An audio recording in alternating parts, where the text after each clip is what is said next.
नमस्कार दोस्तों, स्वागत है आपका आपके अपने YouTube चैनल जीएस जीनियस में। Inner and outer structure of sun, इस विषय में हमने दो हिस्सों में अपना वीडियो बनाया था, जिसमें हमने विस्तार से सूर्य की आंतरिक और बाह्य संरचना को समझाया था।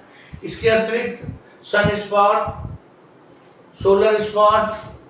सोलर साइकिल, कोरोना और फोटोस्फीयर कोमोस्फीयर के बीच में जो टेम्परेचर वेरिएशन है, उन सभी टॉपिक्स को बड़े डिटेल में समझा था। कुछ वन लाइनर फैक्ट्स भी देखे थे। अब आज उन्हीं दोनों वीडियो के ऊपर एक मल्टीपल चॉइस क्वेश्चन का वीडियो लेके आया हूँ। आज उन्हीं दोनों वीडियो के ऊपर एक मल्टीपल चॉइस क्वेश्चन का वीडियो लेके आया हूँ। इसमें इसी टॉपिक से संबंधित कुछ मल्टीपल चॉइस क्वेश्चंस हैं, जिनको हम और आप मिलकर सॉल्व करेंगे, और जहां पर मैं समझूंगा कि कोई नया प्रश्न आया है, वहां पर हम उसको फिर से रिवाइज करेंगे। चलिए आइए शुरू करते हैं आज का lecture, inner and outer structure of sun, सूर्य की आंतरिक एवं बाह्य संरचना। हमारा पहला प्रश्न है, Where does solar wind primarily originate? जो सोलर विंड है, जिन्हें हिंदी में हम कहते हैं सौर पवनें,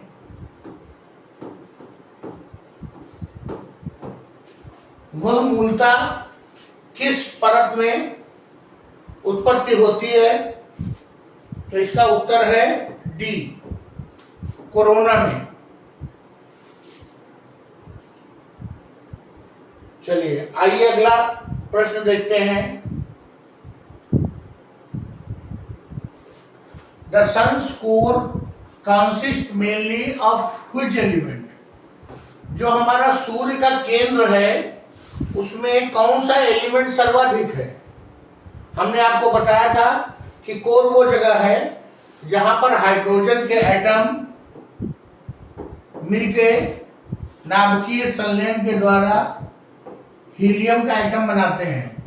लेकिन हमारा सूर्य अभी मेन सीक्वेंस फेज में है और अभी बहुत ज्यादा मात्रा में हाइड्रोजन बची हुई है।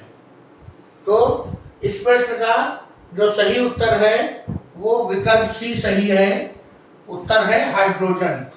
अभी भी हाइड्रोजन बहुत ज्यादा मात्रा में उपलब्ध है। चलिए अगला प्रश्न देखते हैं।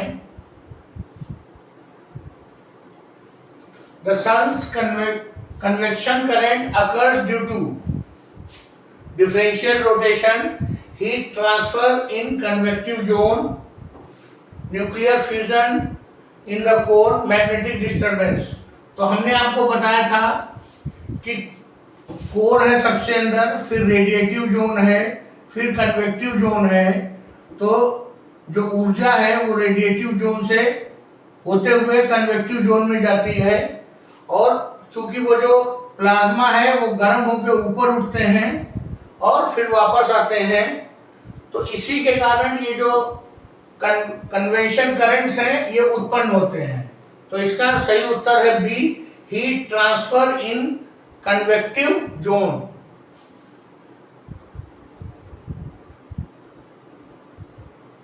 चलिए अगला प्रश्न देखते हैं। What are the loops of glowing gas in corona called? Corona में जो चमकते हुए गैस के छल्ले होते हैं, उनको हम क्या कहते हैं? ये एक नया क्वेश्चन है। इसका आंसर है बी, प्रोमिनेंस। याद रखिएगा, प्रोमिनेंस ही वो चमकते हुए छल्ले हैं जो कोरोना से बाहर आते हुए दिखाई देते हैं। चलिए अगला प्रश्न देखते हैं। How long does it take for energy to travel from sun's core to its surface? जो हमारा सन का कोर है वहां से सरफेस तक आने में ऊर्जा को कितना समय लगता है? Few seconds? नहीं, गलत है। Few minutes? नहीं। Few hours? ये भी गलत है। इसका उत्तर सही है C, thousands and millions of years. आपको याद होगा हम लोगों ने पढ़ा था कि जो रेडिएटिव जोन है उसकी प्लाज्मा इतनी घनी है कि केवल रेडिएटिव जोन को पार करने में ही मिलियंस ऑफ ईयर्स लग जाते हैं। तो उसके बाद तो कन्वेक्टिव जोन और है, तो मिलियंस ऑफ ईयर्स में कुछ जुड़ेगा ही, घटेगा नहीं, इसलिए इसका विकल्प है सी सही है।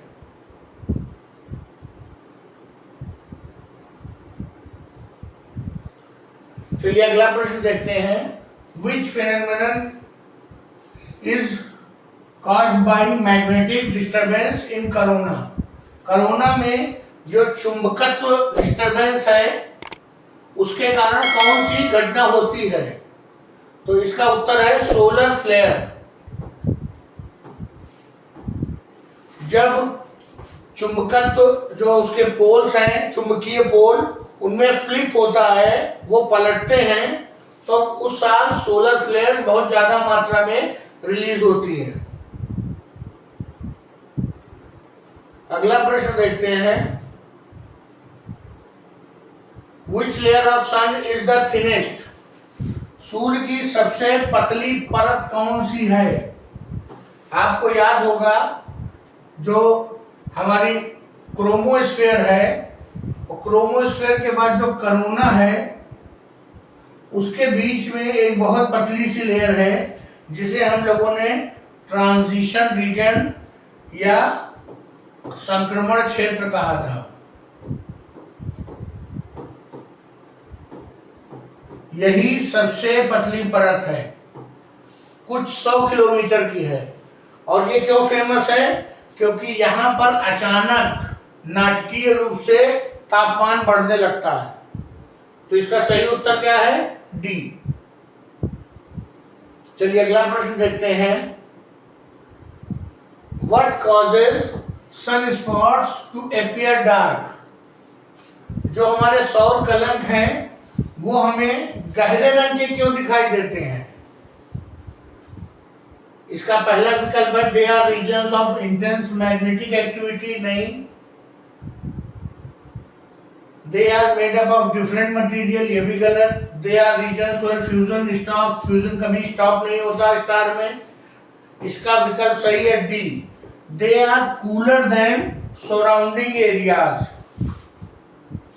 कभी आप अपने कपड़े पे 2 बूंद पानी डाल के देखिएगा, जो बाकी कपड़ा होगा उससे गाढ़े रंग का दिखाई देगा और कंपैरेटिवली पानी डालने के कारण ठंडा भी हो जाएगा।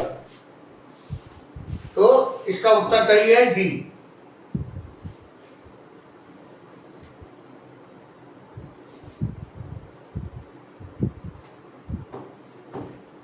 In which part of sun do Alfven waves play a key role? जो अल्फ्मैन वेव्स है, हमने उसका आपको चित्र भी दिखाया था, वो किस जो लेयर में अपना काम करते हैं? तो इसका उत्तर है कोरोना। अल्फ्मैन वेव्स बड़ी बड़ी वेव्स होती हैं जो बहुत भारी मात्रा में ऊर्जा लेकर के कोरोना में आके ऊष्मा छोड़ देती हैं और कोरोना के तापमान को मिलियंस में बढ़ा देती हैं।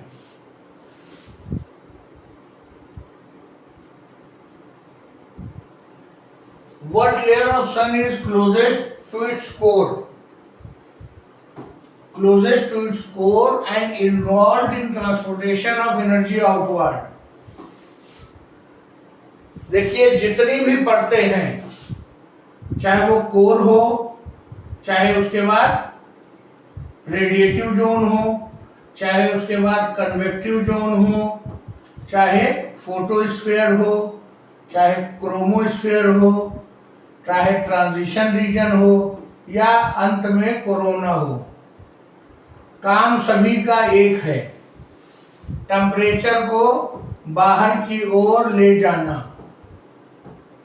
क्योंकि तापमान हमेशा ज्यादा से अधिक से कम की ओर ट्रेवल करता है। लेकिन इसमें जो जो मेन चीज है वो लिया हुआ है क्लोजेस्ट टू कोर। तो क्लोजेस्ट टू जो कोर है वो है रेडिएटिव जोन। तो इसका सी विकल्प सही है। चलिए आइए अगला देखते हैं। रेडिएटिव जोन को हम विकिरण जोन भी कहते हैं। What is the primary source of sun's energy? इसको हम अपने कई वीडियो में डिस्कस कर चुके हैं। न्यूक्लियर फ्यूजन, नाभिकीय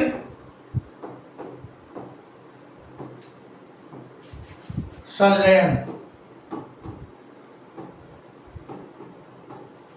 कंफ्यूज मत होइएगा, जब फ्यूजन लिखा होगा तो फिजन भी लिखा होगा।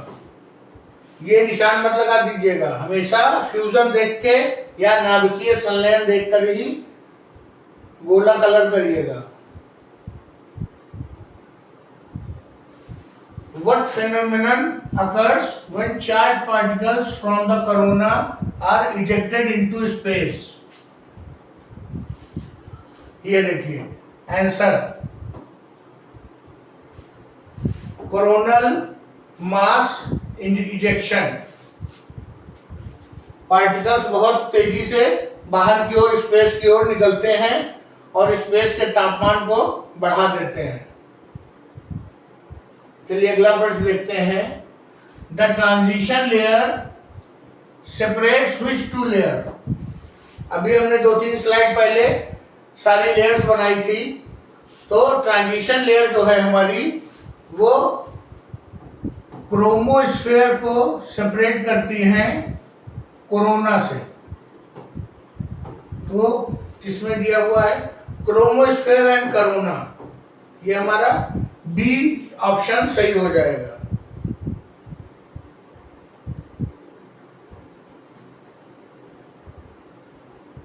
Which layer of sun generates energy through proton chain reaction? तो इसका उत्तर सही है कोर। कोर में प्रोटॉन प्रोटॉन चैन रिएक्शन होता रहता है।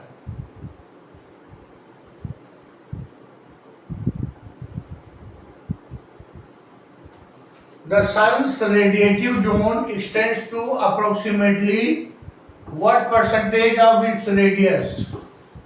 जब हमने अपना पहला वाला लेक्चर इस टॉपिक पे किया था तो आपको पहले बताया था कि जो कोर है उसकी विड्थ 45 है, रेडिएटिव जोन की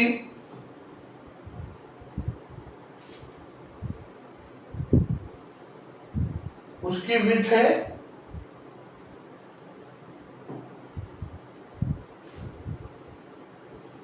25। जो हमारा कोर है, कोर की 25% है, रेडिएटिव जोन की है 45%, और ये हो जाएगा टोटल 70%। तो कोर के रेडिएटिव यहां से यहां तक पहुंचने में 70% रेडियस हो जाएगी। तो इसका सी आंसर सही है। It covers about 70% of radius. चलिए अगला प्रश्न देखते हैं। Which layer of the sun experiences magnetic reconnection that leads to solar flares? हमने अपने जो दूसरे लेक्चर की शुरुआत की थी उसमें यह प्रश्न उठा था कि जब फोटोस्फेयर और क्रोमोस्फेयर कोर के ज्यादा नजदीक हैं, इसके बावजूद जो हमारे जो कोरोना है, जो कोरोना नाम की लेयर है, उसका टेम्परेचर मिलियंस में कैसे आ जाता है, जबकि जो फोटोस्फेयर है उसका 5500 डिग्री सेल्सियस है और जो क्रोमोस्फेयर है उसका 4500 से 25,000 डिग्री सेल्सियस तक है। लेकिन कोरोना का एकदम से greater than 1 million degree Celsius, इतना कैसे हो जाएगा? तो हमने पढ़ा था 3 कारण थे। मैग्नेटिक रिकनेक्शन, जो वहां पे चुंबकीय घटनाएं होती रहती हैं। इसके अलावा हमने पढ़ा था नैनो फ्लेयर्स, और तीसरा पढ़ा था एल्फिन वेव्स। तो मैग्नेटिक रिकनेक्शन के कारण जो सोलर फ्लेयर्स निकलती हैं वो कहां से निकलती हैं? कोरोना से। तो विकल्प हमारा क्या सही हो गया? सी सही हो गया। चलिए अगला क्वेश्चन देखते हैं। In which layer of sun do solar prominence appear? अभी हमने पिछले कुछ क्वेश्चन पहले देखा था, चमकीले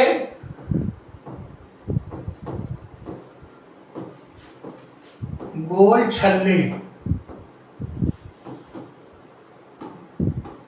ये कहां से निकलते हैं? इसका विकल्प सही है सी, कोरोना। और ये सब क्या करते हैं? तापमान को बढ़ा देते हैं।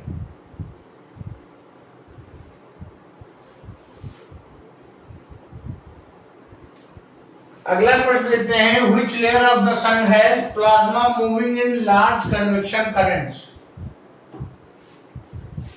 प्लाज्मा कन्वेक्शन करंट के रूप में किस लेयर में मूव करता है? तो हमने पढ़ा था जो हमारा कन्वेक्टिव जोन होता है वहां पर प्लाज्मा जब रेडिएटिव जोन से हीट आती है तो प्लाज्मा हीट होता है, फिर स्वयं ऊपर बढ़ता है, यहाँ पे एनर्जी छोड़ देता है और यहाँ नीचे आ जाता है ठंडा होके, और फिर अगले चक्कर में फिर ऊपर जाता है, फिर नीचे आता है। तो इसका सही उत्तर होगा कन्वेक्टिव जोन, मतलब अंदर से जो हमारी तीसरी लेयर है वहां पर ये कन्वेक्शन करंट बनते हैं। चलिए अगला प्रश्न देखते हैं। What is the approximate thickness of sun's chromosphere? हम लोगों ने अपने पहले लेक्चर में पढ़ा था कि लगभग 2000 किलोमीटर, ये हो गया हमारा क्रोमो, और 500 किलोमीटर हो गया फोटोस्फीयर। तो हमारा क्या सही है? विकल्प बी विकल्प सही है। चलिए अगला प्रश्न देखते हैं। Which layer of sun produces most of the visible light? Visible light का मतलब है फोटॉन्स, जो हम धरती पे देखते हैं। और फोटॉन्स कहां से आते हैं? फोटो स्फीयर से। फोटॉन्स आते हैं फोटोस्फीयर से। तो इसका विकल्प सही है सी।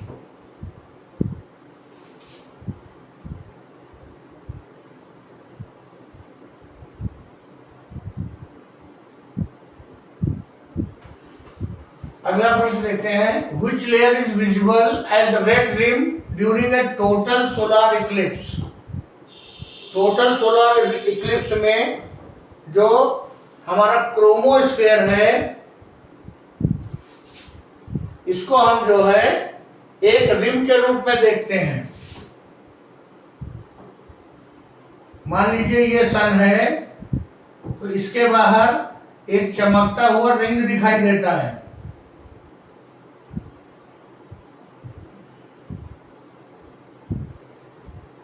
ये जो रिंग दिखाई दे रहा है ये कब दिखाई देगा?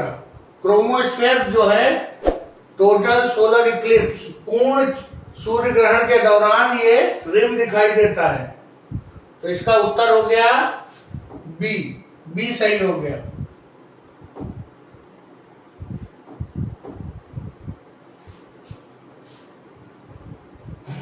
अगला प्रश्न देखते हैं। What is temperature of sun's photosphere?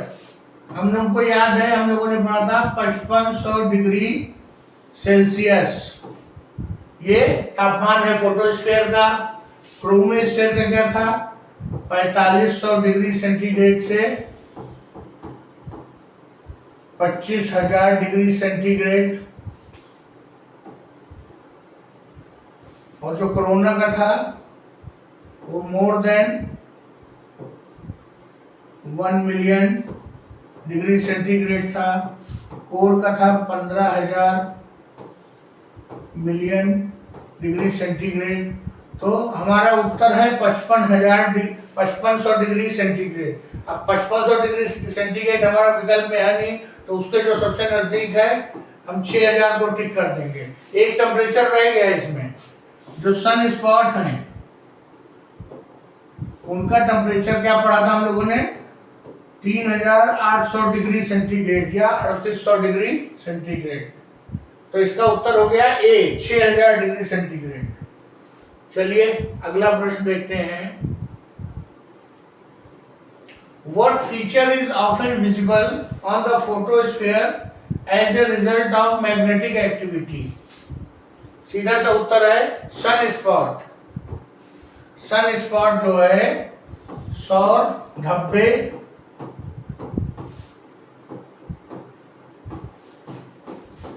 ये मैग्नेटिक एक्टिविटी के कारण फोटोस्फीयर में दिखाई देंगे। और जो सोलर फ्लेयर्स हैं ये कोरोना में दिखाई देंगी। ये भी कोरोनल मास इंजेक्शन भी कोरोना में होगा, और जो सोलर विंड है ये भी कोरोना में। ये तीनों चीजें कोरोना में होंगी और फोटोस्फीयर में केवल सन स्पॉट्स बनेंगे जो हमको दिखाई देंगे। चलिए अगला प्रश्न देखते हैं। The sun's magnetic activity is concentrated in which visible layer? केवल एक लेयर हमको विजिबल है, वो है फोटोस्फीयर। विजिबल लेयर कौन सी है? फोटोस्फीयर। और उसके कारण क्या बनेगा? सन स्पॉट या सोलर स्पॉट। तो इसका बी विकल्प सही है। चलिए अगला प्रश्न देखते हैं। How does energy primarily moves through the sun's radiative zone?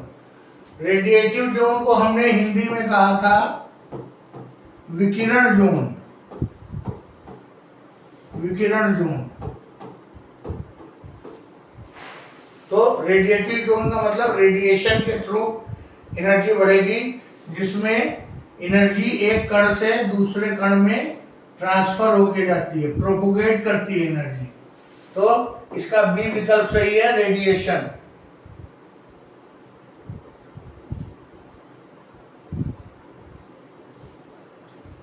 What type of energy transport dominates in convective zone? Convective zone में किस प्रकार की एनर्जी आगे बढ़ती है? तो इसका उत्तर है कन्वेक्शन, संवहन द्वारा। संवहन द्वारा अर्थात प्लाज्मा गर्म होके खुद ऊपर उठता है और नीचे गिर जाता है, और यहां पे क्या निकल जाती है? एनर्जी। इसका उत्तर सी सही है। चलिए अगला प्रश्न देखते हैं। Which layer of sun lies directly above the radiative zone? Radiative zone के ऊपर कन्वेक्टिव जोन है। हमने उसको अपने पहले लेक्चर में बहुत डिटेल में पढ़ा था कि विकिरण जोन जो है उसके ऊपर क्या है? संवहन जोन। तो हमारा उत्तर बी सही होगा, convective zone. What causes solar flares to occur in the sun's outer layers? Nuclear fission in core? नहीं। Magnetic reconnection, ये उत्तर सही होगा हमारा।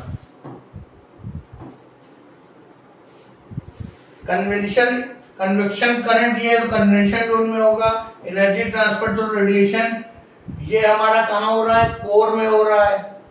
ये हमारा कहाँ हो रहा है, कन्वेक्शन जोन में। ये हो रहा है रेडिएशन जोन में। तो हमारा बी उत्तर सही है, जो कोरोना में हो रहा है। सोलर फ्लेयर कहाँ से निकलती है, कोरोना से निकलती है। चलिए आइए अगला प्रश्न देखते हैं।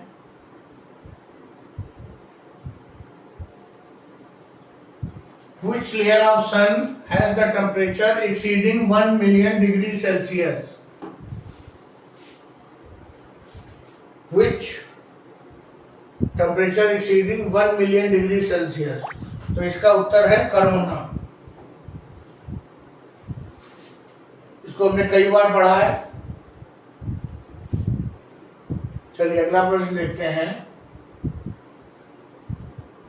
What is approximate temperatures of sun's core? तो 15 मिलियन डिग्री सेल्सियस। क्यों इतना ज्यादा है, नाभिकीय संलयन के कारण। चलिए अगला प्रश्न देखते हैं। Which layer lies between the photosphere and the corona? Photosphere और कोरोना के बीच में ये हमारी है फोटोस्फेयर। फोटोस्फेयर के ऊपर है क्रोमो। क्रोमो के ऊपर है ट्रांजिशन जोन। उसके ऊपर है कोरोना। तो फोटोस्फेयर और कोरोना के बीच में हमारी दो लेयर है, एक क्रोमोस्फेयर है, एक ट्रांजिशन रीजन है। तो रेडिएटिव जोन गलत है, वो फोटोस्फेयर के नीचे हो जाएगा। कोर भी नहीं होगा, क्रोमोस्फेयर है, और कन्वेक्टिव जोन भी सही नहीं होगा। तो हमारा सी विकल्प सही है। अगर इसमें ट्रांजिशन रीजन भी दिया होता, मतलब संक्रमण क्षेत्र, तो हमारे दोनों उत्तर सही हो जाते। तब उसमें लिखा होता क्रोमोस्फेयर, ट्रांजिशन जोन, दोनों सही है, दोनों गलत है, ए सही है, बी गलत है। इस तरह से प्रश्न बना होता।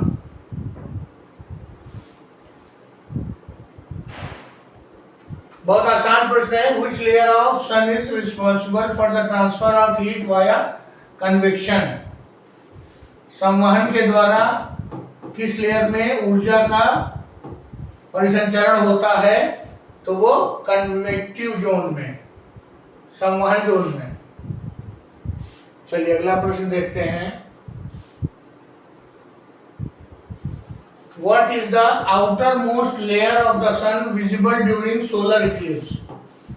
सोलर इक्लिप्स के दौरान हमको जो सूर्य की सबसे बाहरी परत कौन सी दिखाई देती है? तो उसका उत्तर होगा क्रोमोस्फेयर।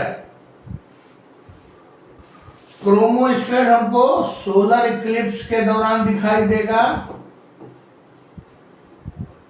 कैसे? रिम के रूप में।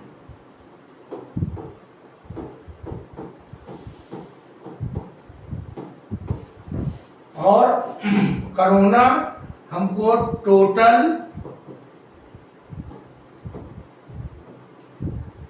सोलर इक्लिप्स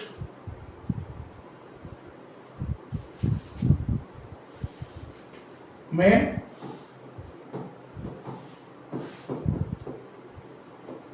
हालो के रूप में दिखाई देगा। दोनों में अंतर समझ लीजिए, ये कंफ्यूज हो जाएंगे, सोलर इक्लिप्स और टोटल सोलर इक्लिप्स। तो क्रोमोस्फेयर सोलर इक्लिप्स में, कोरोना टोटल सोलर इक्लिप्स में। तो हमारा उत्तर सही क्या होगा? A, chromosphere. चलिए अगला प्रश्न देखते हैं। In which layer of sun is the innermost where nuclear fusion occurs? उत्तर होगा कोर, जहां पे नाभिकीय संलयन होता है। In which layer of sun does energy move outward mainly through radiation? इसका उत्तर होगा सी, रेडिएटिव जोन।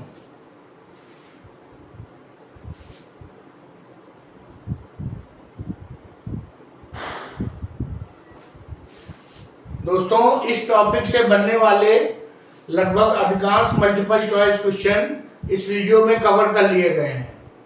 अगर आप इन क्वेश्चंस में 90 to 95% क्वेश्चन सही सॉल्व नहीं कर सके हैं तो जरूरत है कि इस वीडियो से पहले जो हमारा इसी टॉपिक पे और 2 वीडियो आए हैं, part 1 part 2, outer and inner structure of sun, उनको एक बार देखिए और उसको देखने के बाद जब आप इस वीडियो को सॉल्व करेंगे तो हमें पूरा विश्वास है कि आप 95% नहीं 100% प्रश्नों को सही से हल कर पाएंगे। तो आज के लेक्चर को यही समाप्त करते हैं। अगर आपको हमारा प्रयास अच्छा लगा तो कंटेंट को लाइक करिए, चैनल को सब्सक्राइब करिए और इस कंटेंट को अपने दोस्तों के मध्य शेयर करिए। आप लोग हमारे वीडियो देख तो रहे हैं, रेगुलर कमेंट भी कर रहे हैं, लेकिन चैनल को सब्सक्राइब नहीं करते हैं। अगर आप चैनल को सब्सक्राइब नहीं करेंगे तो हमारा उत्साहवर्धन कैसे होगा। तो दोस्तों चैनल को सब्सक्राइब जरूर करिए। चलिए लेक्चर को समाप्त करते हैं। धन्यवाद दोस्तों।